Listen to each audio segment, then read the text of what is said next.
Ladies and gentlemen, boys and girls, we proudly present our spectacular show of podcast magic and imagination full of Disney wonder, news, and pop culture. It's the Main Street Electrical Podcast with Jen Novotny and David Dollar.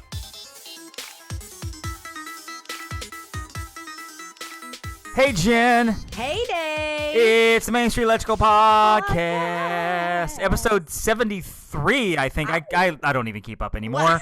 What episode it is. The weeks have run, the days have run together. I don't even know what day it is. I thought it was Monday, all day. Like, I've got emails piled up. I've got notes I've got to do. I've got a big pile of on my to-do list. I've got laundry everywhere because it was quite an eventful trip as we were in Disney World for the 50th anniversary, which we will talk about, but we don't want to talk about alone. We're going to bring in quasi-producer Heather of the show, also known as the Moana Mom. Hi, Heather.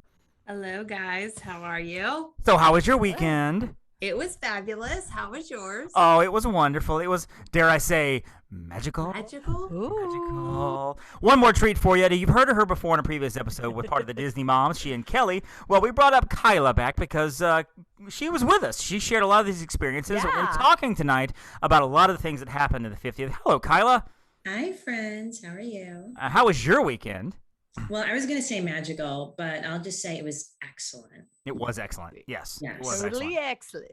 So I'm going to just throw out to the whole audience, instead of just asking Jen specifically, how did we Disney this week? I'm assuming we were there for the 50th. That's kind of the major story.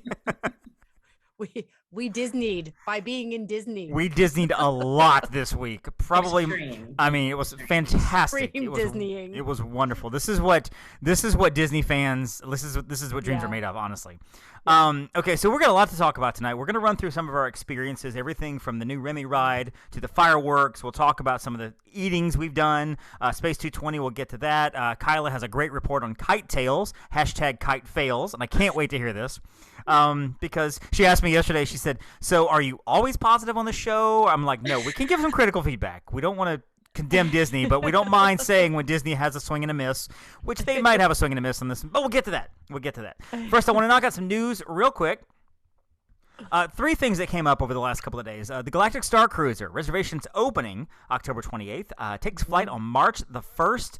Yep. Okay, so I don't even know these answers. Do we know how it's going to work? Deposit, what's that going to be like? Yeah, we do. I mean, do we? Okay, so Jen, what's the story on that? We do. So 20% deposit. Okay.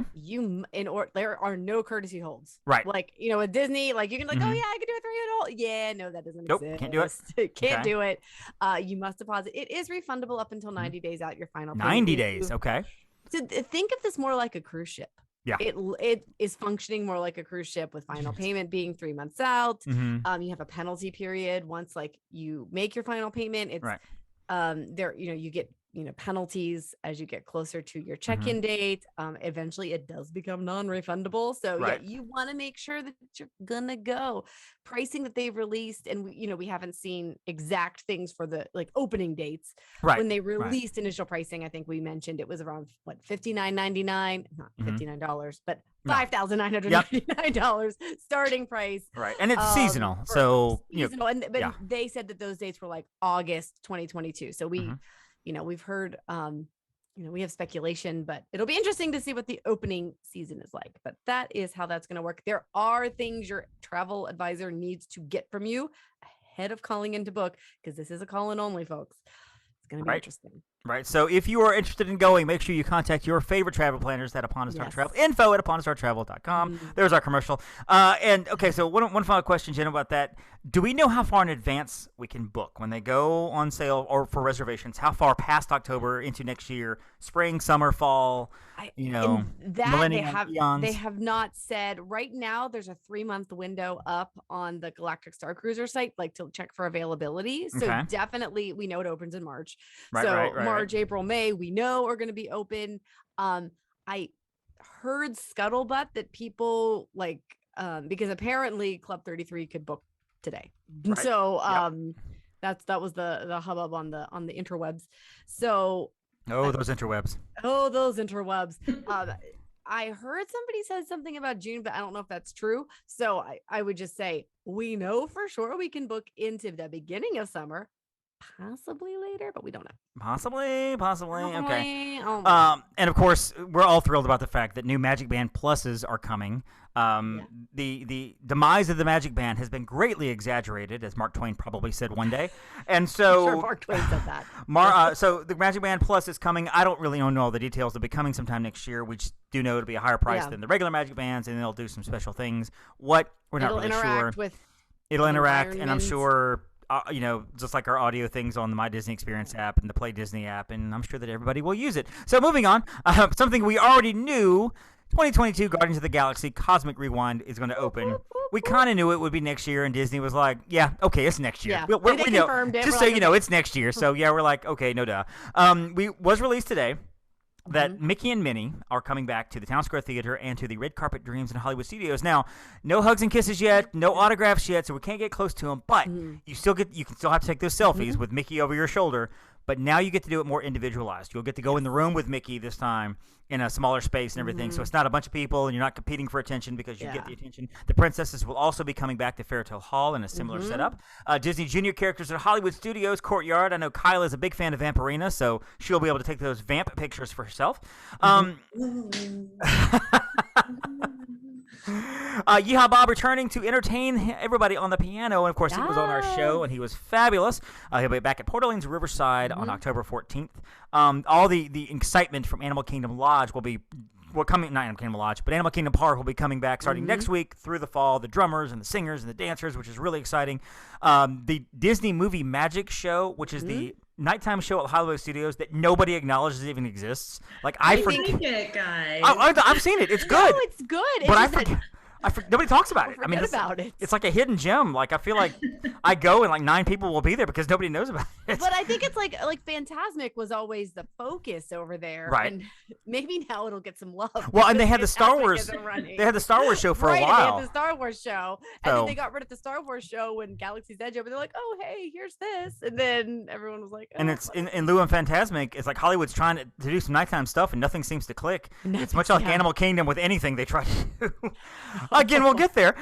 November 7th, we get that Disney Movie Magic coming back, the cinematic nighttime experience at Hollywood Studios, celebrating Disney's live action film legacy with new scenes from Mulan. Yay. Indiana Jones Stunt Spectacular returning on December 19th. So we knew that was coming back, but so that will be official on December 19th. And as I put in my post today on Disney on a Dollar on Facebook, are you not entertained? They're all coming back, which is exciting. Which is going to be fun. So that's it for some news. I wanted to throw those topics out there real quick to make sure we touched on them. But let's talk about the 50th, guys. The 50th, 50 years in the making, as they would say. And this is where I'm going to look at our good friend Heather. And I was introduced to Heather. I knew about Heather. I knew Heather existed years before as I joined this little travel agency thing. But I got to know Heather in Universal. And I was already friends with Kyla and some of the girls. And, of course, I've been friends with Jen for a while. And they were telling me about Heather. All good things, mostly. All good things, Heather. But I was learning more and more about this plan that you had for the 50th, which did not come to fruition like in January of 2021 or January of 2020, actually. Heather, what was your plan for the 50th anniversary? Tell me about what led up to this that we did for the 50th. So I have been planning this for 3 years. 3 years. Yep. I mentioned it, I believe, to Kyla and Kelly and Yael and said, I'm going to the 50th. So, I have a countdown. And they were like, we're in, like, let's go. And I was like, so, I'm going to be the Disney drill sergeant about this. I'm going to have specific times and we are going to be the first ones. Kyla's hysterical. Totally did. In line. This plan then got passed down 499 days out. I called Disney and said, I'm calling to book for the 50th. And the woman on the other line said, you cannot book today. And I said, oh, yes, I can. I've been counting down. I booked the room. Then I let all the other agents know. And then it turned into 7. Was there 17 of us? There were 17. Yeah. 17 of us ended up going. And thus became, I don't want to say psychotic, Heather, but it was, I was determined, and it was only for the first. Anybody could do anything they wanted on like the 30th, the 2nd, the 3rd. I didn't care. Didn't matter. The first, I had a plan, and that plan was we were to be out the door and in line at 3:30 in the morning while everybody else was on the sidewalk of the Contemporary. And I purchased blow up chairs. We have been referred to on Instagram as legends because everybody like saw us with these chairs and they were like, oh my gosh, it's the greatest thing ever. We were about 6 minutes late because Kyla was not ready. Kyla, let me interject for the record. For the record, myself and our fellow agent Meredith was down in the lobby and ready to meet at 3:22 in the morning. Not there was Heather and Kyla and Kelly and Yael, and of course they all threw it on Kyla as to why everybody was late. Just saying. And let me just say this before we continue, Heather. I was, and for the audience, I was pulled into this plan early on in the year. I was honored to be a part of this plan. Like I was involved. I wasn't involved in the planning because the planning was made, but I was told about the plan and basically said, David Dollar, you're coming with us to be a part of this. And I'm like, let's do it. Jen, of course, is more of a, I'm going to sleep in just a little bit longer than you guys, and I'll see y'all there, and I'll just meet y'all in line. And we could talk in a moment about how that worked out. She's one of the kind that, hey, you guys go ahead and stay in the Seven Doors Mine train for me. I know it's busy. I'm gonna go get a Dole Whip and a churro. I'm getting a bad rap right now. I'll get y'all in line. No, and then I take exception. 90 minutes later, where's Jen? We're about to get on it. Here comes Jen. Oh, we went through the line. Hey guys, I'm here. And hop right on in line. And that's. I feel like that's a little misnomer. If you can do it, you can do it. You're the boss, so you can do whatever you want. This is true. She is the boss. Yes. Like, in my defense, by the way, I was woken up at 3:00 by Heather rummaging around the room, doing God knows what. I was slightly discombobulated by 3:38 when she was like, "We gotta go. You're making us late." I mean, there's a video of me. I was like so confused. I was like putting on deodorant in the middle of the room. I was like, all right, where's the coffee? Like, did I make coffee? Yeah, make me coffee. Like, it was like, I was like, I've seen this video, and Kelly and Heather are having this very hysterical exchange, and the camera pans around, and there's Kyla holding up an arm, just patting her armpit, and I'm asking Heather, I'm like, is she patting her armpit? And it's great. It's wonderful. It's so embarrassing. I got like deodorant on the shirt, so I was like wiping it off. Like a black shirt. You looked so Disney, like just so like. You were like, It was like 3:42 in the morning, guys. It was just so crazy. That was 20 minutes after that we were already out there, but that's okay. Okay, so we'll get to the 50th, kind of the morning and then how the morning unfolded. I kind of want to go somewhat of an order. I mean, I guess I don't know what kind of order we can get to. Now, Jen, you were staying at the Grand Floridian in the 1-bedroom villas. How was the room? Everything nice over there? Everything cool? Amazing, as usual at the Grand. Beautiful. Of course. Oh God. Of course. Heather and Kyla, you guys were at the Riviera. Thoughts? Yes, no? Good place? Bad place? Loved the room. I loved the Riviera. We had a 2-bedroom villa at the Riviera. I do love the Riviera as well. It was amazing. It was a beautiful view. I thought, actually, I don't think Yael did cry. She did. We saw the Epcot ball from our balcony, and it was beautiful. It was just a beautiful room, like different layout, different setup, like fresh. It was like fresh, clean, chic. Loved it. Well, and for the audience, you're going to hear probably things about tears and crying and emotion and things like that. And just so you know, it's always fun to do things that you love with people who love it just as much as you do. People who get it, get what you're getting. And that's this entire crew. And so when you hear that she was crying, that's not going to be unusual at all. Trust me, that's going to come up. That's going to come up probably frequently several times. I was in the Contemporary. There was a group of us that kind of all piled together to save some money. And we were in a club level, like 12th floor. Outside the balcony, you could see Space Mountain. You could see the castle, and just a beautiful sight. And literally, when I got off the Magical Express, which there was hardly any wait when I got there, I walked into the Contemporary, and I just stood there for probably 10 seconds, just motionless, like, I'm here. I just stood there, and I'm like, my arms came out, and I was like, I am here. And I got to the room, and I put my stuff down, and I opened up the balcony, looked out, and I jumped up and down. Like, I'm in my mid-40s, and I was jumping up and down like a 1990s Toyota commercial where I'm like, oh, what a feeling to look at Space Mountain in the castle for my freaking room. It was so great. There was a lounge down the hall. Video of the jumping up and down. Oh, my gosh. That's awesome. It was amazing. That was a great view. You did. It was great. It was just a beautiful view. So I got to stay at the Contemporary, which was nice. And that kind of leads us. We, of course, went to Epcot. I think the first day we kind of piled together. I got there like a day before some people. Heather got there on Wednesday. Jen got there on Wednesday off the cruise, which we'll talk about that maybe next week because I want to hear all about the cruise. And then Kyla and Kelly got there as well, and so we got to do some fun stuff. We got to kind of eat around the world, which was great. Yeah. And from my perspective, and I think that most people agree, this was not about riding a bunch of rides. Now, for Kyla, yes, you wanted to ride rides, but that's not the focal point of the trip. It wasn't like, I got to ride Space Mountain as many times as I can. It was more of a, we're coming together for this big event and all be together, and it's going to be awesome. Because, our agents, and part of my travel family, basically, this is my family, and I would, anybody out there who has a work group that is this close and loves each other this much, you're very, very lucky. And we're spread out, so we don't get to see each other a lot other than doing Zoom things like this. And of course, Jen avoided me all weekend, so I hardly ever saw her. And it's okay, she's hanging out with me. Yeah, that's true. That's true. I was like, hey, Jen, you want to come hang out? And she was like, new phone, who this? So that's exactly what happened, obviously. Pretty much, no. So yeah, we kind of get to the fireworks that night. Now, Harmonious was that night, and there was the soft opening, and I had a decision to make whether to go to Happily Ever After, which is kind of the reason I came down early, or to go see Harmonious there at Epcot. I chose Harmonious.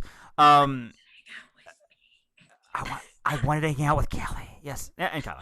And so, no, we were having dinner with Jen and Brady. I was gonna say we were having dinner. We had dinner at Viennapoli. The girls were there. Jen and Brady were there. Brady, of course, I hardly ever get to talk to Brady, which is great. And so then we walked out and saw Harmonious. Now, I only got to see it kind of from the back of the crowd, but I did get to see enough of it. Jen, you saw the whole show as well. Your thoughts on Harmonious? The technology is beautiful. I mean, I will say that it makes more sense if you can see the projections. So the projections are in the middle of the big circle that is, in the middle of the middle of the lake. Meredith was a little bit over, and she's like, it's pretty in the lights, but I don't get like what's happening. I was like, well, look at the projections. And she goes, oh, I didn't see them because someone was in her way. And then she's like, oh, this makes more sense. So, I mean, you do want to get there early and get a spot so that you can see the projections. Technology, beautiful. It was really, really well done. So of course, it's a lot of Disney IP. I wish there was a little more story to it, but it's a beautiful show. Meredith and Alexa said they went back to see it a couple of days later, like in full. They got a good spot, and they said they absolutely loved it. So they were blown away by it. Which is a good thing because that means the show is a good show. I want to see it again. I need to watch it online to kind of see I want to see the through line. It seemed to be that it was kind of a bunch of small vignettes with music and projections and maybe loosely connected by the whole Harmonious theme. The bad part of that is that there are a lot of people that are only going to see this show one time. Yeah. And if it's hard to follow, if it's hard to understand, that may not be a show they want to go see again, or they will tell their friends, yeah, I couldn't really get it. Like Happily Ever After is a show you get. Wishes was a show you understood, even Illuminations, big ball in the middle, no matter where you stood, you saw the big earth open up, and there's the chicks, the Celine Dion chicks singing, and there's the fireworks going off, and the projections, and the lights, whatever. This one is a little tougher because not only is it harder to follow if you're not really closer or in a place you can see, unless you're facing Stargate, it's hard to see what's going on. You do have to be facing Stargate. Probably 40% of that World Showcase is not a good view. And, if you see it from a side angle, you see the little Wet Willies things flopping all over the place. And they're shooting fireworks, and there's projections going on, and there's and the fireworks are beautiful. Fireworks are beautiful. Fantastic. Oh, beautiful. So, now, Heather, did you get to see the show at all? Did you get to see Harmonious? No. Didn't get... I opted to go see Happily Ever After. And then we were stuck at Space 220 that last night we were there. Yeah. Like our reservation, it ended up taking like 3 hours, so we missed it. So I didn't see it. But I'll be back down there in 2 weeks, so I plan on seeing it then. Yeah, it is definitely worth seeing. It is worth seeing, especially once get a good spot. Go see the show. Decide if you like it. Decide if you don't, or whatever. Yeah. But definitely go see it. Kyla and Kelly bailed about halfway through. They were like, "We can't really see anything. We're out." Kelly's like 4'2", so it was hard to see anything from her perspective. And Kyla was like, "I'm tired. I'm leaving." It's just and I feel like it would be a lot better, like being up close, like especially for clients with littles. Like they're not going to be able to see anything other than the fireworks themselves. But like Jen said, like.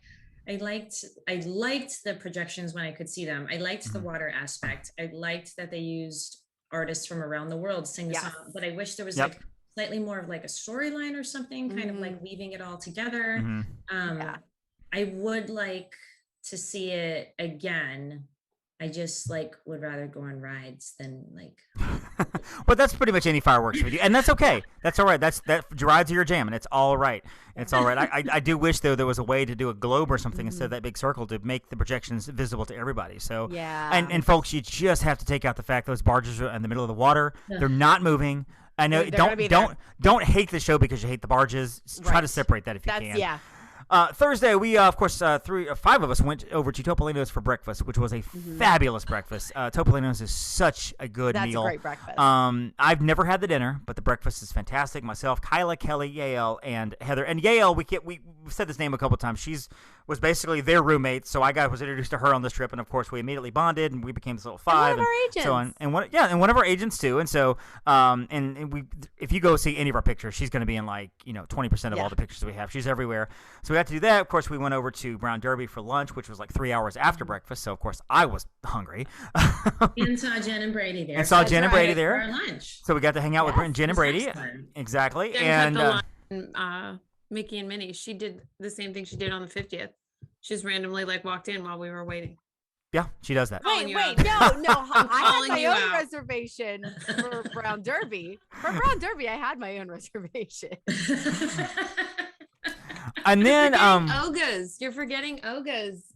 Well, okay. We did go to Oga's. We did. You were invited, but you didn't come. That's okay. I told her to order the best drink on the menu, and she was mad at me. Oga's face go numb. Well, okay. You got that one. That was the Best Been Fizz. A little funny story. We're in there, and there's 5 of us, and so they bring us up to the table. Was it 5 of us or 6 of us? Lindsay was with us, so maybe it was 6 of us. Lindsay was with us. So it was 6 of us, and they have tables. They have like little booths and everything. They have tables kind of in the middle of the floor, and it's not a big establishment at all. And then they have the bar. So they brought 6 to stand around a little, kind of a long table, maybe as long as, I don't know, like an average sized dresser. It's not really that big. Yeah. And so then, of course, the server brings in 2 more people and sticks them on the end of our table. And Heather is like, what is happening right now? And she just kind of looks at all of us, just what is, and these 2 people are on the end, they're drinking, they're eating their foods and everything. And we're just kind of standing there like, why did we stick, there were spots at the bar. It turns out they were travel agents, so that's fun. But Oga's was fun altogether. I don't even remember what happened Thursday night. Did we go to Magic Kingdom? We went to Magic Kingdom. Did we? And you rode Haunted Mansion without us. I said, wait for me and Brady, we're coming on over. And you guys we rode so many rides on Thursday. Whatever. Oh, that's right. We knocked a bunch of stuff out. I forgot about that. Yeah. We just walked on everything. Included Haunted Mansion. Haunted Mansion, Big Thunder. I'd like to share everything again had a 5-minute wait time. I didn't know you wanted me to wait for us, Jen. I mean, seriously. The text of hey, wait for us. We're on our way. Whatever. It's fine. It's fine. No, hey, I was overruled. I was with 6 people. I couldn't make any. I couldn't make any decisions for the group. We went to Big Thunder. Heather was our leader. It ultimately comes down to leadership on this. Okay. Now we're blaming Heather. Okay. So that brings us to the morning of the 1st. Now, we did have a preview show of Enchantment that night. We had it in the Contemporary Room, and Agent Alexa and Meredith, they conspired to purchase this grand cake, like over $100 professionally baked 50th cake. Beautiful. I don't know how it happened. So gorgeous. I don't know where it came from. I don't know who they even called. I just know that ear for each other. In the middle of our conversations in previous, what's happening in the room or whatever, suddenly there was a cake. And we're talking about cake, and the cake is coming, and I have no part of it. I have no say in it. That's awesome, whatever. So the cake is there, and the 4 of us are bringing people up one after the other, from the lounge or from downstairs, because you have to have the special magic band to get up to the top floors. So we're going down and bringing people, and if they paid attention, they would probably wonder why so many people are coming up the elevator to the lounge. And some people are not even coming to the room with us. They're just going straight to the lounge to get beers and wines. And, I think Kyla was like, open bar? What the heck? And so I feel like this is an exaggeration.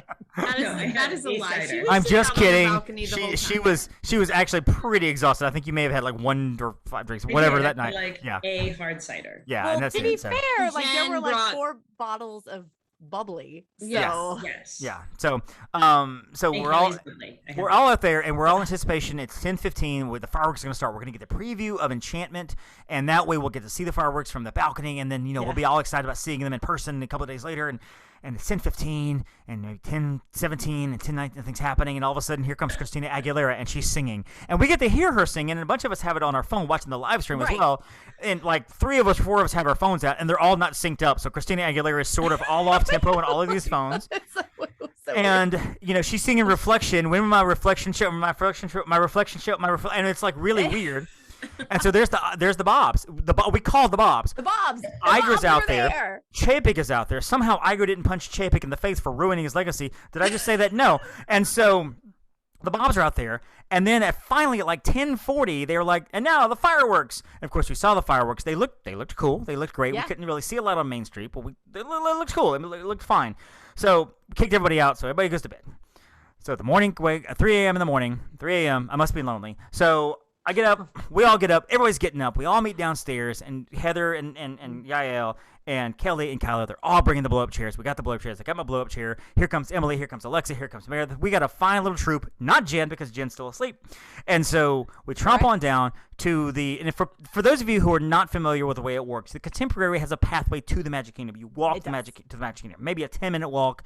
If you're just it's really slow, I timed it. Sorry. It's 10 minutes. So it's a really brief walk, but you have to cross one or two small roads to get there, and they're heavily trafficked. I mean, it's basically people going backstage and cast members parking, whatever. But you cross the streets and you walk on. The security's halfway there. They stop you to do security stuff, and then you go on in, and you're in. Basically, you're in. You get up to the gates, you're going in.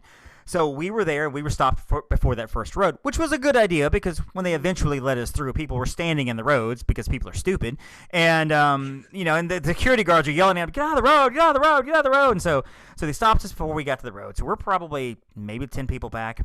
And Heather made a good point about the fact that we were noticed because everybody else is standing and they're leaning and we're all in our chairs. Kyla is over in her chair. She is snuggled in her chair like she's not moving. Kelly is comfortable. I'm sitting there. Like everybody is comfortable in their chairs, and we're just having a good time. And we really are. We were there from about 3:45 to about 5:30, 5:45 maybe, so about 2 hours in those chairs. And at the end of it, the plan was to deflate the chairs and throw them away because they were $5 each. Heather will bill us later. So the plan was to deflate these chairs and go on in. So, of course, everybody's standing around trying to push the little nozzle there, and the air's going, and it's like every summer lake you've ever been to trying to deflate the big raft or something. And so, of course, I have a Disney pen with a little stick pen in there, and I'm just popping them and whatever. We're throwing them away. So they let us through. So we're walking through, and Kelly and I are just like, and Kelly's like, I didn't get up this early in the morning to be slow, so let's go. And so we're just trucking along. We get through security. Everything's great. Everything's fine. Get to the gate. It's awesome. We find out that buses are unloading. Boats are unloading. So even though we were there early, obviously, other people were doing the same thing to other resorts.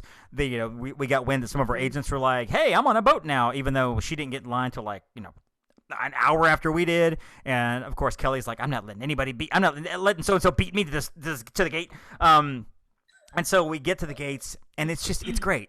I mean, everything is great, and the tension is building. For Heather, I can imagine. The cast members were awesome. The cast members, yeah, and I want to talk about that too. They were doing the wave. They were making everybody do the cast members were fantastic, all the way around, and you can just tell all of them, they get it. They really do. And Heather, to you, you're here at the gate. We're not in yet. But this is what we have worked. You have worked for three years. Like it's this. You're about to go inside. You're about to go into the 50th anniversary. We don't know what's going to happen. We have no idea what's coming. Presentation of some sort. Maybe they'll give out prizes. Maybe they'll have a T-shirt gun. We don't know. And so we're excited. Heather, your thoughts on before you even get in the gate? I mean, you must be giddy. Oh, I was like losing it. I kept saying to, I think it was Emily and Alexa, like, don't talk to me because I'm going to start to cry. And then it was you, David, because you were like standing in front. You made friends with those other girls that were in front of us that we made take pictures of all of us.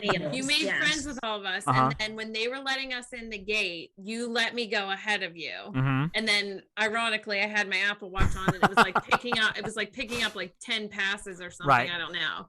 And then once I like dinged it and I was like, oh my gosh, like I'm in, I started to cry even before I went under the tunnel. It was great because we got in and we had already taken pictures and all our selfies and stuff. And again, if you follow us all on Instagram, you go to the show notes, thesmacpodcast.com, you'll see all our information is there. But all of the pictures we've been throwing up there and probably do so for the next anywhere from week to 6 months because we have so many pictures. We go into that train station and we're in the town square and you see all these other people. And yes, on one hand, you're like, we were here first. But on the other hand, you're with 1,000 people that all are the same belief and the same love that you do. And the cast members, they're standing on the side of the road and they're waving and they're cheering and they're like, I'm walking through and I'm just high-fiving and fist-bumping everybody. I'm like, hey, I'm in my element. I'm like, this is awesome. I'm tired. I'm adrenaline. Let's just do it. Let's just go. And I mean, we're all just traveling together as this group down Main Street. And all those cast members were all lined up along the side and saying like happy 50th and like waving. And I don't think there was like a dry eye going down Main Street because they were equally as excited as all the guests that were arriving. I love it. Like I guess it was an adrenaline thing for me because here I was. And again, this was a year and a half for me because I did the same thing the day you booked your trip. I booked my room too, like in May of 2020. I had the room booked too. And so, we were... For me, it was for a lot of us. I guess it was like all this planning had come down to this, and here we are walking. We don't even know what we're walking to. We have no clue what's coming. We're excited, and so we get down there to the hub, and they have the ropes up and everything, and we're just kind of there, and we just enjoy ourselves. And Kyla and Alexa, and I think Agent Erin, her family, are kind of off to the side because Kyla was like, "I'm not having this. I'm not in it. I'm good." She was a prim, and that's okay. That's okay. Her and Yael went to the side, which was fine. Yeah, they were. Kelly was like. It said like early entry, and Kelly was like, we got up this early, we will be number one in line. And I have a video. It's like me and Kelly, and it's literally the rope, and it's just well, and to be fair, Kelly was basically walking under everybody's legs. I mean, she was just kind of scurrying through. So to be fair, there was no reason you can stop her. And you were like, "Where'd you go?" And of course, I get in line to get something to drink, an ice cream sandwich at 6:10 in the morning, which I don't mind at all. And the popcorn buckets, they have iridescent popcorn buckets, have different colors. Every kiosk is a different color. And the popcorn line is probably 10 people back. And I'm texting Kyla, "Do you want a popcorn bucket?" You said, "Yeah, do you want one?" And she's like, "Well, then I got to carry it around all day, and I just regret." And then she goes, "I probably will regret this." Of course, after the park opened, the line was probably 70 to 80 people deep. It was down people the were road. saying it was like 2 all day hours long. All day long. All day long. So, It was nuts. so Kyla, I was looking out for you, and I really should have just went ahead and bought the darn You should've thing. gotten I it. should have just gotten it just You for should've you, just gotten it. and then you would have Got in the frowned at me locker later. for it. Exactly, and be like, "Here, I'm your friend." And so, because I know it's better for you, and so we get there with the ropes, and the characters come out. It's the sun has risen. It was. No, you fun. missed a part. You missed a part where I joined you. Yeah, so Jen joined us. So then Jen just randomly walks up and is like, "Where are you guys?" And, like, and she doesn't just walk up like, "I'm with these people." To the back. Well, you knew it was coming because there were people throwing down rose petals, grand flirting rose petals, and the seas were parting. As Jen was like, "Bougie, excuse me, bougie," and Brady was like, "Bougie, move, bougie," and people were moving. And no, but the best part is, I didn't have to like go around people and be like, "Oh, I'm sorry, my friends were up there." There was literally room. Like, yes, there was. It was like there was nobody behind them. Right. So me at that time. Yeah. So we got up at 5:20. I texted Lindsay nice. and Sarah Kramer, who they were also at the Grand Flow, and our whole thing was like, okay, it's probably going to be crazy. The monorail's going to be nuts, so we're going to walk the path. Right. We just know we'll try to meet up with everybody, but like we're just not getting up that early. Well, we start walking up, and Brady goes, "That monorail was empty." I was like, "Was it?" So we texted like, "Hey guys, meet us at the monorail." So we get up there, literally walked right onto the monorail. Because everybody that was going that early was already there. That's the whole thing. We walked right through the turnstiles, straight up Main Street. I'm like, "Where are you guys?" They're like, "Oh, like go to the right." So I go to the right. We see them. There's space right there. So we got an extra 2 hours of sleep. Yep. And it also needs to be said that all the other people were standing in front of the partner statue, and we were like, "No, that's not." We were off to the right. To be standing. Yeah, and they were correct. Like, and it was amazing. And then the characters came out. David, you make it. So the sun has come up, and we're there with with your friends. I mean, we're all there together. We're enjoying ourselves. Kyla and Yael and Alexa are over there off to the side. Aaron are off to the side, not in the crowd, which is okay. And so fine. I had a good view. And it really wasn't. It really wasn't bad because we weren't all crammed in. People were coming in and just filing in behind us, and so there were 3 sections. It was kind of a middle section, one on the left, one on the right. And so the characters come out, Mickey and Minnie in their iridescent outfits. There's Chip and Dale and Goofy and Pluto and they're Donald. Good Morning America. Exactly. Recording. And so it's fun because the anticipation is building. There's a stage right there in front of Cinderella's castle. Is Josh tomorrow coming out? Is Iger coming back? Maybe Chapek's coming out so I can boo him. I mean, who knows? Something's going to happen. This is going to be exciting. Are they going to come out and throw out free tokens for something or maybe give out free some? I don't know. It's going to be great because there's a stage there. This is the 50th anniversary. I'm pumped. We're all pumped. We're all excited. So one of the gentlemen, one of the cast members comes out and he's talking to everybody. And he tells us, he's like, after you get to the castle, after the thing starts at 7:55 and it's like 7 by now, when you get up there, just so you know, once the presentation happens, after that, we're done. So don't worry about waiting. Okay, great. Thank you for telling. This is awesome. So it's like 7:30, 7:35, something like that. So 3 cast members, one on the right, one in the middle, one on the left. And they're all telling us, hey, we're going to drop these ropes. Do not move. Please stay where you are. Because they don't want the ropes in the camera shot. They don't want they're moving garbage cans because they don't want the garbage cans in the camera shot. Okay, so I'm thinking class action lawsuit. What's coming here? Seriously, right. I'm scarred by this. So the cast members are there. So out of the corner of our eye, we all look over. All of us, everybody in the right side section, look over, and the middle section is shooting through. I mean, they're running, and I'm wondering. We're talking Wildebeest and Simba and Mufasa just flying through. Running. And it took just for a second, and all of us were like. Our cast member was Carlos. Carlos, they're going. So Carlos drops his arm, looks over, and he's like, okay, and he moves. And of course, we all start running. So Emily and Meredith, Kelly and Heather is just, I guess, the four or five, whatever. Somehow or another, y'all got in the front of the pack. Like y'all weave through. The rest of us got caught. So and Kylo's over there having coffee. She's having a cinnamon bun. Her feet are up. She's riding Space Mountain. She's like, y'all are crazy, whatever. So she's fine, whatever. So we get in front of the castle, and you guys are at the ropes. I mean, the rope is right there. We're at the rope. We're probably 3 people back, but there's no way we're not getting to you. There's no way we can get. We're done. No way. Everything's packed. No way. And this time, at this point, literally, when you turn around, the entire Magic Kingdom is a sea of people. Yes. There was no way you full of humanity. We are. It was a magical sea of humanity. It was insane. We were crammed in there, and we were not moving. Which again was fine because again you're with your favorite people, so you're making jokes, you're laughing. We're talking about how we're going to sue Carlos for breach of contract and ineptitude because he ruined us basically. So what happens, of course, is here comes the camera crew and Heather. I had a shirt on. Side note here. We had made a promo video for Upon a Star Travel a couple weeks ago. Yep, and you may have seen it on some of our pages. So yeah. Yes, and it was on YouTube and it was on Instagram. And at the end of the video, I say, everybody forgot to mention Josh tomorrow. Get ready to take selfies with us on Main Street. That is a very important part to this entire story. Yes. So we all had matching t-shirts on. And the only way that Josh was going to know where the Upon a Star travel team was is that on the back of my shirt, it said Tomorrow Dream Team. Yes. It sure did. Yep. So this camera comes up and me and Kelly and Meredith and Emily are in the front, and this lady says, we're from Disney Parks, blah, blah, blah, blah, and they're looking for people to interview. And I say to the photographer, well, check out my shirt because my dream is to work for Josh tomorrow. And I turn around and she goes, sign these waivers. We're literally like writing on each other's backs, like signing these waivers. And she does this photo shoot with us. And then she just says, like, we're on Disney Parks. Like, do you watch it? Like, tune into us on Facebook and TikTok and Instagram. And that's the last thing we heard. And we were like, oh my gosh, we signed waivers. Well, because we're standing back there again, 4 or 5 people back.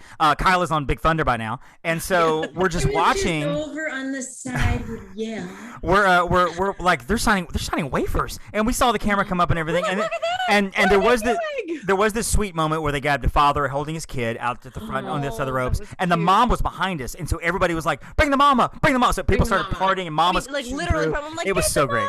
And that guy, the reason that they brought him up front is because the photographer Olga was from Colombia, and they were getting ready to adopt a child from Colombia in 2 weeks. So we were like, put them up there, like take a picture of them. Yeah, so it was really cool. I mean, it was a great little sweet moment. Cool. So the moment has come. Okay, the moment has come. It is now 7:55. The park opens at 8 o'clock. It is the 50th anniversary. what's coming? We don't know. We're excited because here it comes, and here comes some characters. The same characters we saw. We're really excited. Here they come. Their characters come out, and they do a little shindig, a little dance, and then somebody else comes out or whatever, and like 5 minutes later, the park is open, and that's it. That's it. That's it. And that whole cast member going, when you see the presentation, when it's over, just, and nobody realizes this. Nobody because moves. Everybody's moved. Everybody's staying in place. The park is now open. Kyla has now on Splash Mountain for the 3rd time. And so we're just standing there locked in place, and we're like, okay, people, you have to move now because we can't leave. We literally stuck up there. Nobody So knows. we're trying to work our way through the crowd. People are starting to realize that's it. Yeah. It was. And then people got mad. And honestly, it was extremely anticlimactic. Like, It was. to the point. Where was John Stamos? Like, where was Neil Patrick Harris? NPH. Where was NPH? Yes, I drank his margarita in Mexico. I did not. And I would have taken Dove Cameron or whatever her name is from Disney Channel movies just to come out and talk. And I honestly thought somebody would come out and do a little spiel, maybe repeat. Josh was gonna talk. Maybe talk Roy Disney's speech from the opening day. Just a 2-minute little thank you. This is for the fans. Whatever. And Nothing. Nothing. Damaro, I know you're listening to this, Mr. Damaro. I know you are. Well, he is. I gotta tell you, sir, I'm a little disappointed. I mean, and this is loving feedback. I just feel like it could have been better fan service. Now, having said that, everything up until that moment was basically perfect. You know what? It was so magical anyway. So magical, and everything was so great. fun. The whole experience. We had so much fun, regardless of the anticlimax. Yeah. It was like we had fun because we were there with the people who get it, and we cried anyway because. Whatever. The only thing that the cast members kept saying was they did all of the speeches last night, but the speeches the night before were for the media. Yes. And the fans are who keep your park open, and the fans are the ones who have been planning it and like truly live and breathe those parks. And the lady who was like 4 people down from us, not in the Damaro t-shirt, of course she just flat out says, she just goes, "Where's Josh? He's the one that the fans like want to hear give a speech." And I was like, oh gosh, this is not going to be good. And like nobody, they didn't play Roy's speech. They didn't do anything. It was basically just everybody clear off of Main Street and outside of the castle and just go your own way. And I feel like if somebody had gotten there at 9:30 and had foolishly not gotten themselves a travel agent and did not know it was the 50th, you would think a celebration was going on, but you wouldn't know it was the 50th. You wouldn't have known it was. Wouldn't have a clue. It wouldn't. So Literally that was a little something. But having said all that, again, you're right, Jen. It was magical. It was a great moment. Kyla was already having lunch at Cinderella's castle at this point. It was 8:05. She was done. She. So I mean, no, seriously, we all reconvened, and then there was the whole saga of trying to get something to eat with a hot dog and whatever. Trying to get coffee. That's another story. Coffee was incredible. I mean, then the lines kicked in because the merch stores. Okay, but not for the ride. Just the merch the merch stores, merchandise. The merch line. You had to get into a virtual queue for the merch stuff. Which, by the way, most of it was available. Is available now. Mr. Toad's Wild Ride, very good. I love it. Yep. Got a mug. I have nothing from that day. Mine are downstairs. I have the park map. I have the shiny fancy park your map. Commemorative park map. My You know commemorative what? park They map. should have blasted those into the crowd, like a T-shirt blaster. Oh my gosh. Like if they just blasted confetti and maps into the crowd, maybe some patches, stickers, like something. Some legacy fast passes, even if it had that black print that was like, "This is not a valid fast pass." We take those. That's fine. That'd be fine. Just anything to walk home with. So. Note this stuff, Josh and company, for the 75th or like the 51st. I'll go back to the 51st. Yeah, like that's cool. Yep. Let's do that. So Heather, back to you. I want to talk a little bit real quick because there's a lot of things we want to touch on before we go. Josh tomorrow. We talked about this in the past, but kind of give a brief pitch of. And I love how you described this to one person who's talking about Josh tomorrow. She had like a T-shirt on or whatever, and you're like, "That's trash. Mine's classy," which is true, by the way. I did not say that. There was a girl who had a shirt that was like the girl that we saw that had like Josh tomorrow heads all over her shirt. She's like the kind of girl that would send him a fan letter with magazine letters cut out and glued on a piece of paper. Really weird. But like I heard you describe it to somebody saying, no, I don't love Josh tomorrow. I'm not in love with Josh tomorrow. I love Josh tomorrow because I want to work for him and I want to do what he does. Is that a fair assessment, basically, of your feelings on Josh? Yeah, I feel that like a lot of, I think that he has a lot of like fangirls. I think because like everybody thinks he's like so nice. Well, let's face it, compared to Chapek, I mean, he's so nice and he's kind to all the cast members. Any cast member that you talk to, they always say like, oh, he's amazing. Yeah, we heard stories over the weekend. We did. And like, because we were determined. But like my whole thing is, and Jen knows this. Even when she hired me, I said, like, one day I will leave here. And when I leave upon a star, it will be because I am working for Josh tomorrow. She won't leave until that, and I've accepted it. Mm-hmm. I truly believe that he is the Walt of our generation. I think he's doing amazing things for the company. And it literally is my goal to work for him. So then I see all these other people in these Josh Tomorrow t-shirts. And then because, well, I'm just going to break a little bit of the bubble here. So the lady that takes the photo of us from Disney parks, then we find out yesterday, like, they take 50 magical photos of the 50th anniversary and me in the t-shirt and like Kelly's face and like Meredith's head and like part of Emily is like right here. And it's like me with my t-shirt, like turning back and it says like Tomorrow Dream Team on it.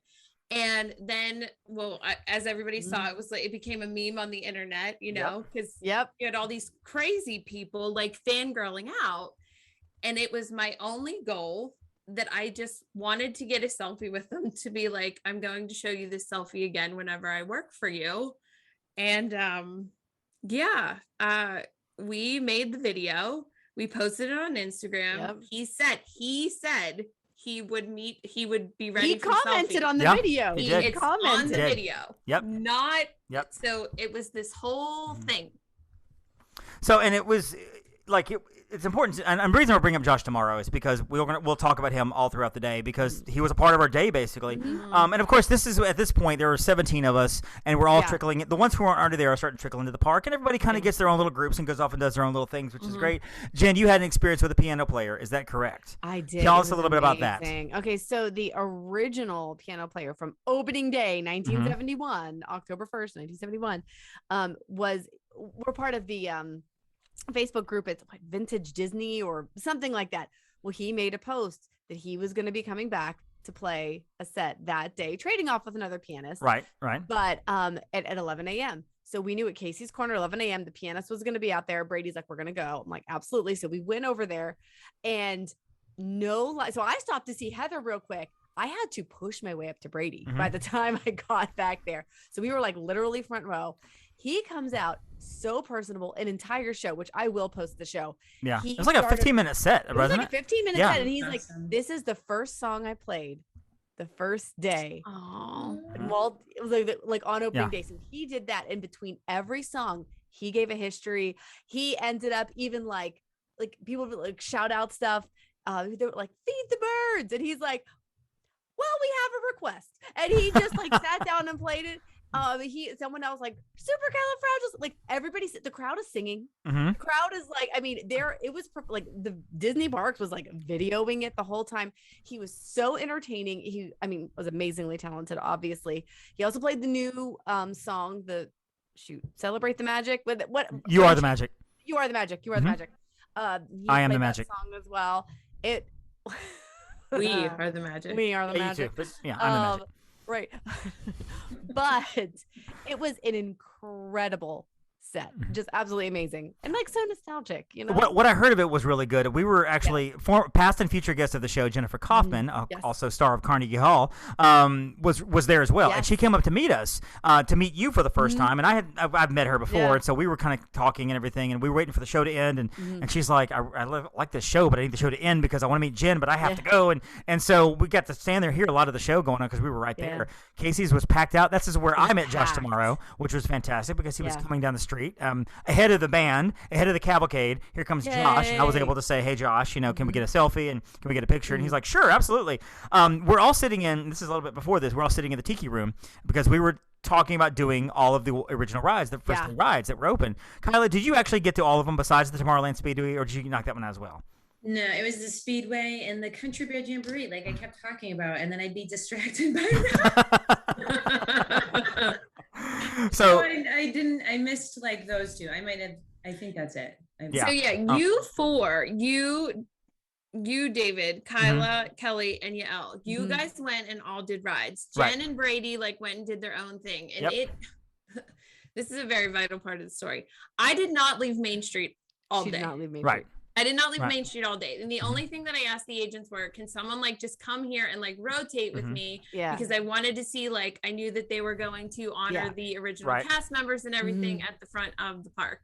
and you guys were sitting in Tiki Room whenever you got the text. I did. I got the text, and I was actually looking at my phone because I was trying to stay awake. And I don't know who else was nodding, but I love the Tiki Room. It's great. But you gotta understand, 3 hours of sleep. So I'm checking, and we're agents. We're posting pictures. We're posting things. Right. And I get the message, I met Josh tomorrow, or whatever it's OMG, and like exclamation points all the way down with a picture. And I'm like nudging Kyla, and I'm nudging Kelly, and I'm like, look. I'm holding the phone up. I'm like they're in the middle of the Tiki Room, and I'm surprised somebody didn't punch me in the back of the head. Like, stop. And we were so excited for you. We were all like, that is so awesome. We were like freaking out. We're in the Tiki Room. We're like, that's so awesome. That's so great. Yes, it's awesome. Like she did it.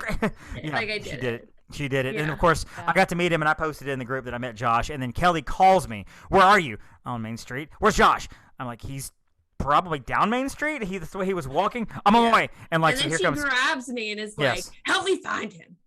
So when you met Josh, though, Heather, recap real quick. What happened there? How did you meet Josh? How did that come about? How did they get to the face-to-face part? It's like the weirdest story.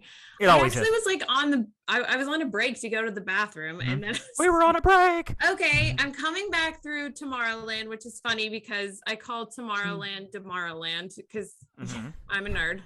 And I was coming back, and I looked on like the left-hand side of like the courtyard, and I could see Jeff, who was the president of Walt Disney World, and I was like, oh my gosh, I see Jeff. And he had a line beside him, by the way, like a receiving line. And I was like, oh my gosh, maybe Josh is over there. And Chapek, I did not see Iger there. I know that Chapek was there earlier. I heard he was there. Yeah. I mean, not that I would ever get a selfie with him, but whatever, who cares? And so then I spot him, and I'm like, oh my gosh, like this is it. Like this is what it's coming down to, because like this shirt has been a joke, and like he saw the video, and like everybody knows. This is the moment of truth. Everything you've trained for in this moment. He was like with like media, and they were doing something. And Debbie Dane Brown, who was the original Walt Disney World ambassador, was there for like a press thing too, and they were going to take them up like later and get pictures with them. And she was standing there, and she's taking selfies with like all these people, and she like takes a selfie with me and like whatever, and we're just like, oh my gosh, isn't this so amazing? You were here on opening day, and she's telling us all of our stories. And I flat out asked her, I was just like, Debbie, can you do me a favor? She's like, sure, sweetie. And I just turned around and I showed her my shirt, and I go, it is literally my dream to work for him, but right now I just need a picture with him. And she was like, not a problem. And she just like walks on over, and she like goes and she gets them. And then he comes over, and there was like these two other girls that were like there saying something to him first. And then I was like, Josh, and I turned around and I showed him the shirt, and he was like, are you gonna throw away the shirt now? And I was like, I will retire it after this photo.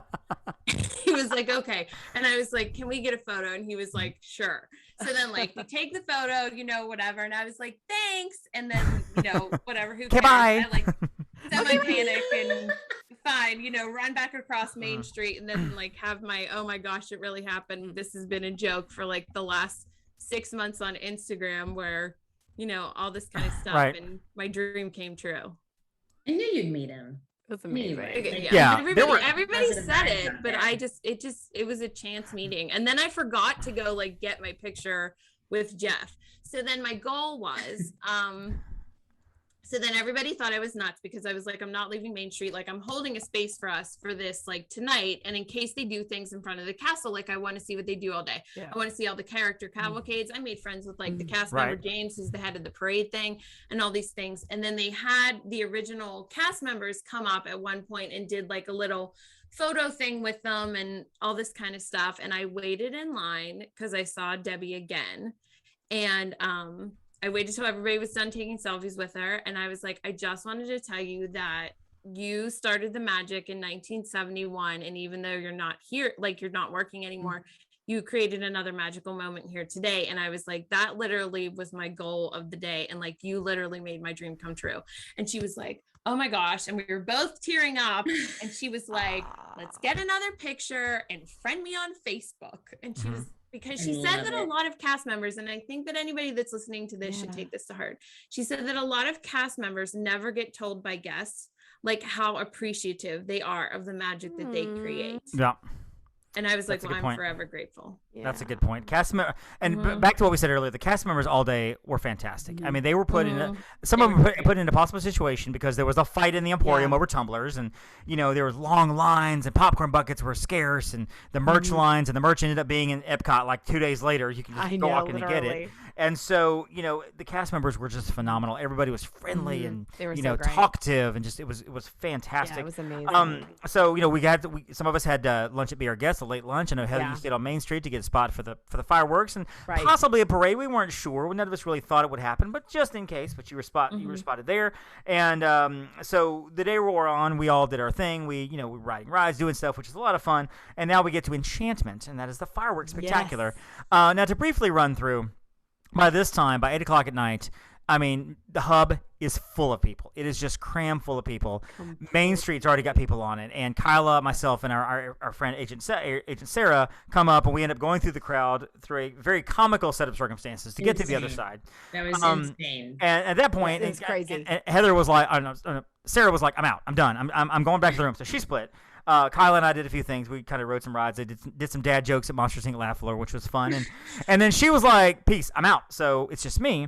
And I'm thinking, okay, there's a group up there, and if I have a spot if I want it. I did not ask them to save me a spot, so I didn't feel guilty not going back. But at the same time, I knew there was a spot. Heather had a spot for me if I wanted a spot. There was 5 or 6, 7 people. Jen and Brady had worked their way through the crowd to get there too. And again, the crowds had parted. Maybe not as much, but the crowds were parting for Bougie coming through. I had to pick over people. It was rough. Brady's carrying Jen in his arms, officer in a gentleman style through the crowd, and with hair flowing and everything. Lifting up where she belonged. Anyway, so I'm trying to get through. I'm surveying the crowd, and it is just shoulder to shoulder. There's no way. So Alexa and I run into each other, and poor Alexa's lost. She's like dazed. It looks like she's been run over. She's just, I don't know what to do. I'm lost. I might as well be a castaway on an island. And I was like, come with me. So we ended up kind of looking around, and I told her, I was like, Alexa, there's no way we're getting to them. It's done. We're not getting to them at all. We couldn't get through the crowd. Even to cross over to Main Street, we had to go behind the buildings as instructed. David, I told you I was on the wrong. I told you the wrong bridge because I was so discombobulated by the amount of people. Kyla kept texting me, I'm on the Tomorrowland Bridge, and I'm like, no, you're not. And she's like, oh, I'm by the teacups. Duh. Like, there was so many people. And to be fair to Kyla was also exhausted. I could tell by the end of the night, I knew that you were just wiped out, and really anything at that point, you were just like, I'm dead. I'm dead here. And so Alexa and I ended up at the very end of Main Street, right, probably 20 feet from the doors of the confectionery, Main Street Confectionery, which by the way has reopened, and it's fabulous. Yes, it is beautiful. And if you've ever been to Disney during parade time, fireworks time, they have those little masky tape on the ground where you're within the box. If you're not in the box, they're going to move you. So we got right in the box. We were able to see the fireworks. There was a tree in the way of the castle, but we saw all the projections down Main Street, which they're beautiful. They're gorgeous down Main Street. We did not see those. Well, we saw those, and I got some video of that. But you guys were up close to the front. So real quick, Jen, Heather, thoughts on Harmonious? I think or Enchantment. I'm sorry. Thoughts on Enchantment? Same thing. Thoughts on Enchantment? Your thoughts? Yes, no, up, down. Give it more time. You already don't like it. What do we think? Go ahead, Jen. You don't want to start? We're excited. It was better than what we watched from the Contemporary the night before. 100%. Right. It's 100%. Do not judge it based on if you were watching the Disney parks live or anything like that. Do not. It's so much better live. It's better in person. There's a lot of Moana references in it, so I was like, okay, it's great. It does not tell a story. No. It does not tell a story. Happily Ever After told a story. Yes. And they missed it in terms of telling the story. But I will say that for the media preview, for as far as we know, I mean, none of us were there. Yeah. Tinkerbell did not fly during the media preview. Not correct? that we could tell. Well, I don't know. I heard she might have, but she did. She does fly in the show. I feel like we would have seen that all over Twitter, and we did not see that all over Twitter. Yeah, we didn't see it all over Twitter because all the Disney fans were like, Tinkerbell better still fly. So we all lost our minds that Tinkerbell flew. I will say that I love that they incorporated like the new movies. Like they have everything in there from Onward and Raya and everything. Yeah, on there. they have all the new stuff. Great. Right. The fireworks are like fireworks. They're Disney. Oh my they're God. Disney. Yeah, they're unbelievable. 10,000. The fireworks are on point. I like the fact that they had more fireworks in correct. this. Right. 100%. but it doesn't tell a story. And I am starting a petition in about 12 months to tell them to bring back something called Happily Ever After and Always. Throw the projections down Main Street, add all the extra new movies in, and let all the Disney fans cry again. Disney, it's not the same. It did not make me cry.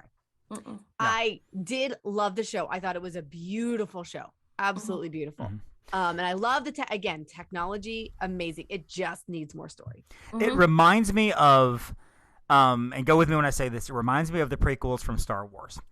And the reason I say that is because they look fantastic. They look amazing. The CGI in there is amazing. The character work is amazing. The scenes, the scenery, everything that George Lucas put in there looks fantastic. The story is like, They put so much time and effort into making it look so good, they forgot to tell the actual quality of the story itself. And even the song is not. The song is good, but the song doesn't hit your emotions. And I feel like that Disney, like Harmonious is great in terms of the new stuff. I'm because Epcot is the place of the future, and I love that.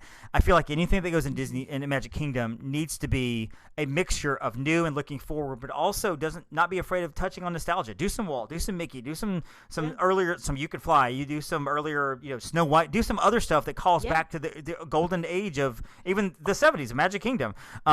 Mix it all together because Disney fans want to see when they're in the Magic Kingdom.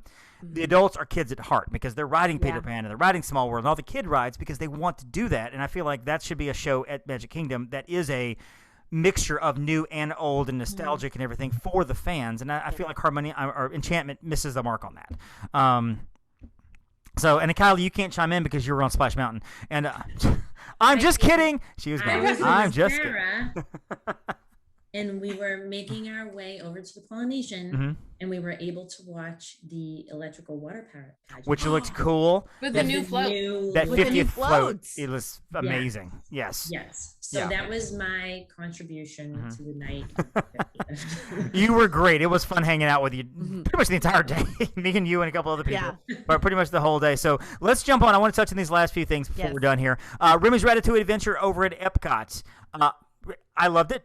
I thought it was cute, adorable. It met my standards of what I thought it was going to be. It's not like Mickey's Runaway Railway, which is like, wow, that was mind blowing. It's more of we're the size of rats. We're going under shopping carts, and there's a stove, and it's cute, great.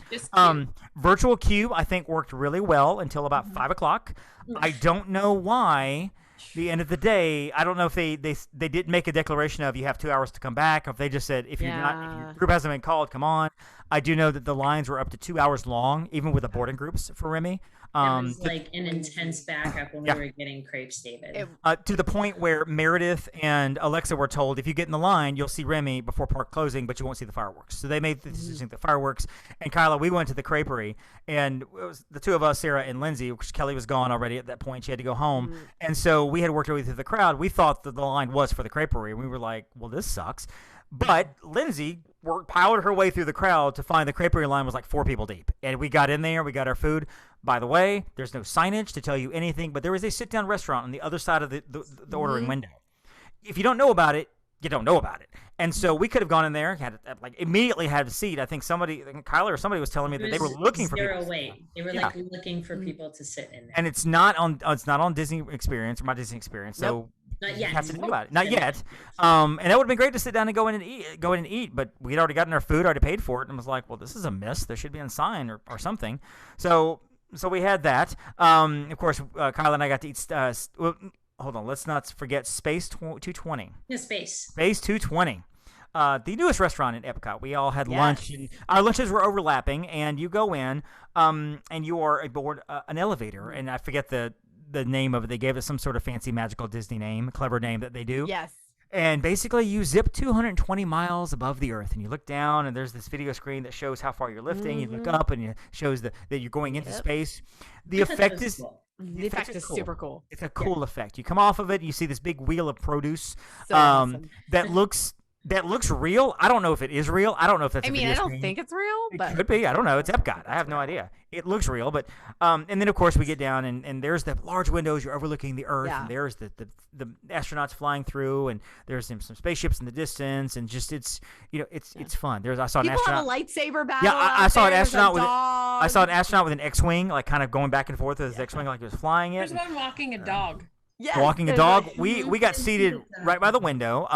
The food. Well, Kyla, what do you think? The food good? Yes, no. All right. First of all, our server was Amber, and she was excellent. She was excellent. She was on great. Point with service. Yep. I got the Pop Rocks, as did David. Yes. He had no problem exchanging his Pop Rocks because he was being very picky about his flavors. So he doesn't like watermelon, by the way. What? So to defend myself, I merely asked the question. They gave me watermelon, and she said it was random. I merely asked the question, could I exchange it?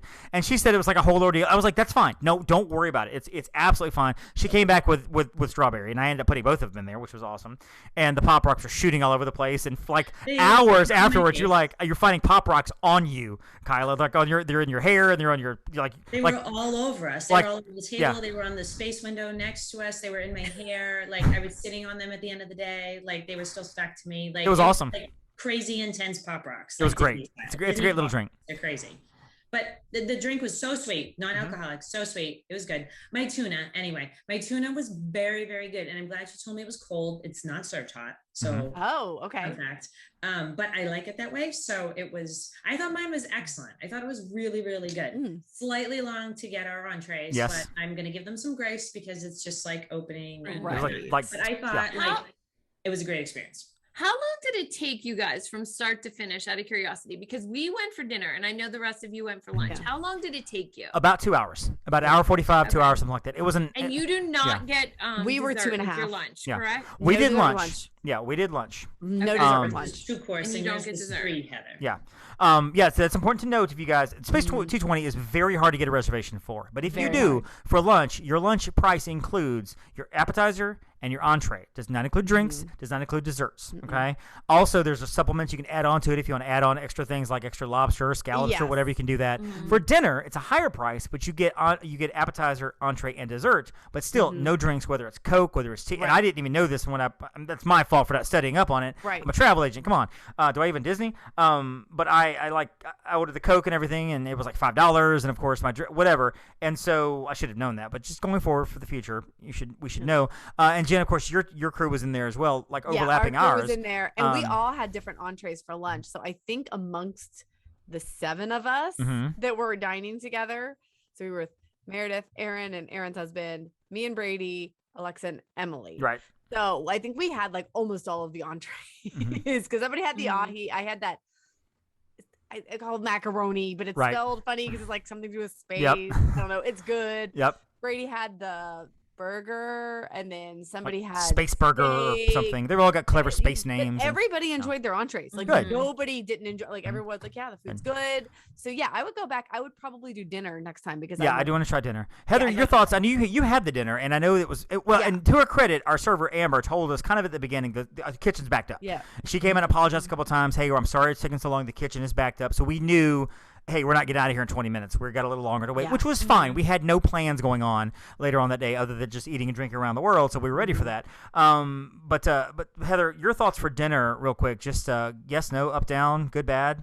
Oh my gosh. So I went it was me, Yael, Tina, Jody, and Tracy, and we all went for dinner, and our reservation was at 7:25. So we figured between 9:25, we picked out we told Meredith, like, here's where we want to be for fireworks, like hold our spot. It's going to take about 2 hours. Like we'll be down there in time, like 20 minutes before it starts. Like we're golden. It took 3 hours. It takes 3 hours for dinner, and I don't know if it's, or at least right even now that many people in the restaurant. I mean, the restaurant was like empty. It was just taking like that long. But the food was amazing. There wasn't one of us that didn't love it. Like we were like, oh my gosh, this is phenomenal. The food was on point. So are the servers. It was the servers were wonderful. Did you know that you were technically tethered to the state of Florida? That's what that thing is outside the window. I knew that, actually. Yes. Yeah, 'cause we were having an argument about it, like as to what we all thought it was. So we just asked the server, and he was like, "No, you're tethered." It's like a really long, tall tower with a very thin tower neck or whatever. It looks like Bespin from Cloud City and Empire Strikes Back is what it is. It kind of does. I don't know what that means. Nerds will get that. The nerds will get that. They understand it. But for me, and I'm real picky about spice. I can't do spicy stuff. And I don't order it. I don't try to make it happen for me. But I asked Amber, our server, about calamari because it said spicy whatever, and I'm like, is there a way to do this without spice? She made it happen. The sauce that came with it was no spice. It was delicious. I had the calamari. Basically, Kyla and I think Sarah got the equivalent of a cheese ball. Pretty much, it was like a big mozzarella ball, and it looked amazing. Yeah, it looked fantastic, and so everybody enjoyed their meals. For me personally, because of the whole rigmarole of having to get a reservation, the effort it takes to get that, plus all you have to do to get it, I don't know that I'm going to go back anytime soon. If this were just a regular restaurant that just had space theming, I would probably go back immediately. But it's worth an attempt to try to get it. It is definitely worth it because it's a good experience. Settle down it's a great eventually, experience. just like everything else. Yeah, but it's just really know that you are sacrificing like quite a few hours of your day if you are going to dine there. Yep, it's a good time. Finally, Steakhouse 71. Kyle and I both had breakfast there on Sunday morning. It's where the Wave used to be. And as you're walking down the hall, you see all the black and white pictures of Walt Disney, and there's the Magic Kingdom and everything. This is great. And you get in there, and it really it's just kind of okay. I mean, the decor is just all right. I've seen write-ups on it, how it's Mary Blair infused and whatever, and that's fine. It didn't seem like it was all that impressive to me in terms of decor. It was brighter than the Wave. It was brighter. It was much brighter. And the food was very good. I had an omelet. Kyle, you had the avocado toast. Is that right? Yes. #basic. Yeah, exactly. It was very good food. We had a good time at Steakhouse 71. And finally, before we get out of here tonight, I want to talk a little bit about Kite Tales. Now, this is the newest show at Animal Kingdom. Of course, Rivers of Light is no more. It seems like every time Animal Kingdom has a show, something doesn't quite go right for whatever reason, because they always base it around the water, and it just doesn't seem to work. And I get a text from Kyla. She's group texting a couple of us, and she says something to the effect of, I'm here in the hot sun watching this friggin' show for you guys. You're welcome. Now, because it's a brilliant plan to put this show on the water in the middle of the day, in the amphitheater at Animal Kingdom, which is already the hottest park. Basically, you're talking about Kyla's sitting on the surface of the sun now. Wait, can I tell you why it's so hot? Because I asked a cast member. Do you guys know this? No, what? All the vegetation. Yes, they planted twice as much, expecting not all of it to take, and it all took. That's awesome. It's so bloody blazing hot there because they have like 10 times more plants, trees, flowers, flora, and fauna than they should be because they thought half of it was going to die, and it didn't. But for your case, in that amphitheater, that is some residual. But you're in the wide open space, sitting on a concrete bleacher, watching people ride around sea-doos and kites. And Kyla, what exactly happened on this show? Tell us a little bit about this show and how your experience came about. I have to compose myself first. I feel like there's potential. Okay. All right. Briefly, the costumes are kind of crazy. I saw this group of people walking towards, and at first I thought it was like a crazy group of guests because they had like these like weird blue and green kind of like flappy, they have like flaps on them, and then they have like hammer pants, and these are like, but then I realized when I'm sitting on these blazing hot bleachers that they come out with like poles, like here's my pole, and I have like a big character on top of it, and they're like doing like this on the bottom, and I'm like, oh my god, these are the cast members, like what a crazy person. They have these like weird flappy hats, like I don't know, maybe they're supposed to be kites, I don't know.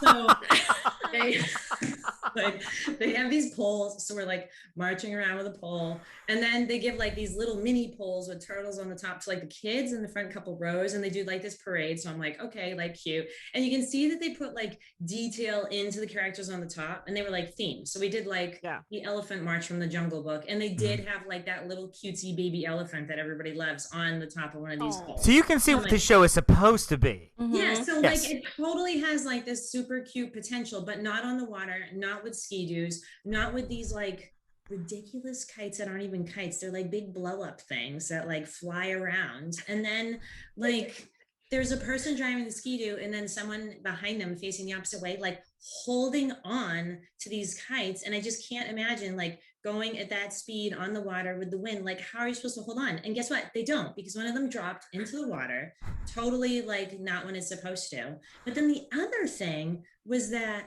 like when they were done with like a part of the show, so like it was Baloo and Louie from the Jungle Book, they do let them go. The other one just like let it go too early, and that was like a mistake. But then they do let them go when it's done, and then they just they like sink and like deflate on the stairs in front of all these kids. Now they see deflated Baloo, like it's like their version of blow up chairs. Oh my gosh. It was sad. It was like pathetic and sad, and like people are like clapping, and you feel like you have to clap because the cast members are like sweating and like dying, cheering, and you're like, I don't know what's going through your head. I don't know what's going through my head right now. Like, I don't understand this, but there's like potential there. I'm just like, why don't you just like ski-doo out of vision, out of sight, and then like drop the things? Like, no kid wants to see like dead Louie hanging out there on like the stairs all deflated. It reminds me of when you're learning how to roller skate, or even now, and you can't stop. You just run into something. That's how you stop. Like, that's how. Like I don't know how to stop this thing. So just let it go. Because you said this picture. They just let it go. Like, you said this picture of like drunk Baloo deflating like, on the beach. Yes. And it's so funny. I'm like, oh my God, was that a mistake? Like, that just can't possibly be how we end this stint. Like, like this is how we end. We're just gonna let them go, and you just deflate, and then they just are laying there. It's the epitome of the how it started, how it's going meme, because you sent these great pictures of these things in the air, and they're flying, and the people, and they look cool. And the next picture, there's flat deflated Baloo on the beach, and it's like, that's how it's going. So yeah, I just have to say, we love you, Disney. Oh, we do. We love you. We love you. This could work. It just needs to be like reimagined. I recognize that sometimes Disney does stuff on paper that looks so good, but they don't. Nobody sits back and goes, "Okay, let's talk through how this can go wrong. Let's talk about this first, because and feel like work on solutions." Ready. Yeah, it wasn't ready. Just was not ready. And maybe that's a COVID thing. Maybe that completely is under the. I've heard somebody wonder why the Magic Band Pluses didn't come out already. Genie Plus, of course, is not out yet, and I will never know how much stuff was pushed back because of COVID. We don't know, but. Yeah, there's a reason that hashtag kite fails is on TikTok right now, which are pretty hysterical. I mean, TikTok is hilarious with them. Mm-hmm. Oh my gosh, TikTok's They're funny. saying like it's the most horrifying and hilarious show you will ever see in your life. And I feel bad. Go. I feel bad for the cast members working this show because they're trying. Well, they're trying so hard, but at the same time, it's like. Flappy whatever. Hats. Like I don't know how psyched they are. I mean, they appeared happy and they did like a great job with their poles, but like they're wearing like all these flappy things, and it just missed the mark. I'm sorry. I love you, Disney. I love you to death, and this is just like this is not for me. This show's not for me. And that's okay because we had such a magical time overall, and everybody had such there were so many good things. It was an incredible time. It was a fantastic time. I had one of the best trips I've ever had in my life. It was so many great memories. Whether anything happened at 7:55 in the morning or not, the fact that we all did this together is forever burned in my memory. We've got pictures. We've got great video. We as Instagrammers and travel agents, we've got content for at least the next several days before we throw it all out there. So it was, for me personally, it was wonderful spending it with you guys. It really was. That's what Disney is about. Like, you know, we as fans, we are so hard to please. I mean, okay, we are going to be hyper, like, nitpicky about everything because we love the history. We love all of it because we're like hyper fans, right? But at the same time, that is what Disney is. It's creating memories. It's with people you love. Yes. This is Disney's fault. They created us hyperfans. They created us. They made us that way. And here's the thing. But for the love of God, give a speech on the 55th and the 60th because we're going to riot. So T-shirt blast into the crowd. Like blast some T-shirts and confetti. I'll take it.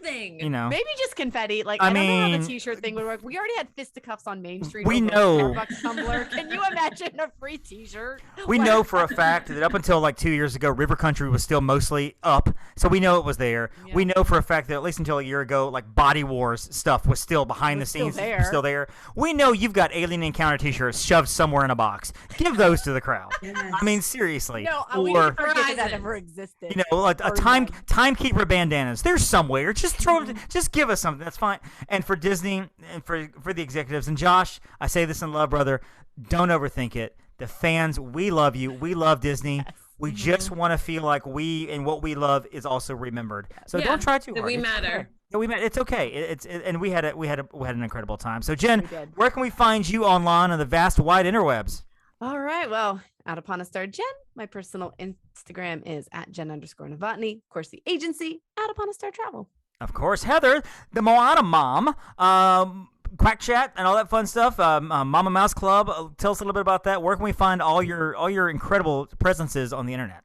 Oh my goodness. Yeah. I'm at the Moana Mom on Instagram and YouTube. We have Mama Mouse Club. Actually, this next coming Monday, we're going to discuss the 50th and meeting Josh tomorrow because, of course, well, they all know I wanted to do that too.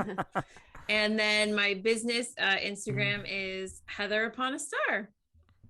Perfect. Kyla, when somebody listens to this and you're like, I like that Kyla girl riding rides. I'm going to book a trip with her. Where do they find you online? Don't where wake do they find her you on up Instagram? early in the morning. Yes, don't wake her up early in the morning.